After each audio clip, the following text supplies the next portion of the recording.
Christ a pour but de détruire chez tout ce qu'il arrache du monde la mort spirituelle, cette loi qui gouverne notre déchéance et qui est plus excellence, par excellence, le point d'appui des puissances du mal. Ainsi placé, pour ainsi dire, entre le marteau et l'enclume, il nous serait impossible de tenir victorieusement le parti de Dieu si cette loi de la mort n'avait pas été préalablement détruite.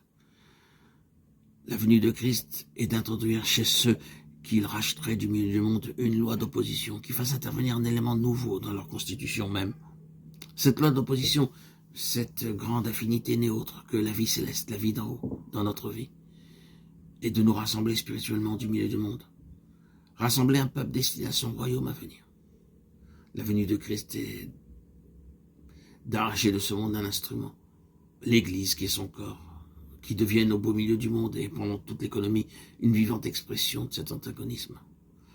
La présence des saints dans le monde produit les mêmes effets qu'avait produit la présence de Jésus et provoque le monde à se montrer tel qu'il est. Elle force le mal qui se cache à paraître au grand jour. La présence des saints dans le monde est la condamnation du monde. La puissance de notre témoignage est tout entière là. La valeur de notre témoignage est déterminée par l'intensité du conflit auquel il donne lieu. Elle est proportionnelle à la virulence de l'antagonisme spirituel entre notre esprit et l'esprit du monde. Le peuple de Dieu est dans le monde pour enregistrer le choc entre l'esprit de Dieu et l'esprit du monde. Christ a pour but de donner à cet antagonisme entre Dieu et le monde latent l'occasion de faire explosion, de déployer tous ses effets, de s'enregistrer une fois pour toutes dans l'histoire.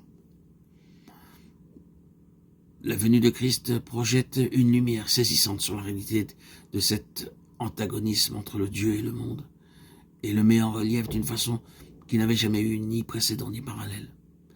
Cette hostilité entre Dieu et le monde apparaît clairement dans l'Ancien Testament, quoiqu'elle y soit plus ou moins localisée. Avec la venue de Christ, elle prend soudain un caractère universel. C'est une personne universelle, si j'ose ainsi dire, qui est envoyée d'en haut sur un point particulier de l'univers. Ce sont des forces universelles qui concentrent sur elle leur inimitié. À cause de la personne qui est en cause, parce que ce n'est pas simplement un homme, mais Dieu, Dieu avec nous. Il n'a pas plutôt fait son apparition sur la terre que le volcan de cet antagonisme, longtemps contenu, éclate soudain. C'est Hérode d'abord dans le désert, Satan. À Nazareth, des compatriotes, et il semble bientôt que tout conspire pour faire converger contre lui le tollé de tous et délivrer le monde de ce Dieu qui s'est fait homme. Le passage Jean 12, 31, bien compris, souligne la chose d'une façon frappante.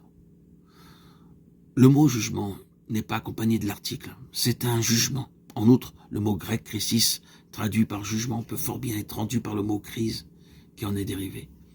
Il y a maintenant une crise dans la vie du monde.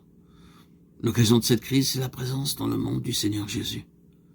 Le seul fait de sa présence provoque un remous profond de tous les éléments d'hostilité contre Dieu que le monde cachait dans son sein. Il monte à la surface pendant le ministère du Seigneur. Et depuis Jean 12, on peut voir le mal venir au jour partout. L'atmosphère en est saturée. La croix n'est autre que le monde, montrant le fond de son cœur.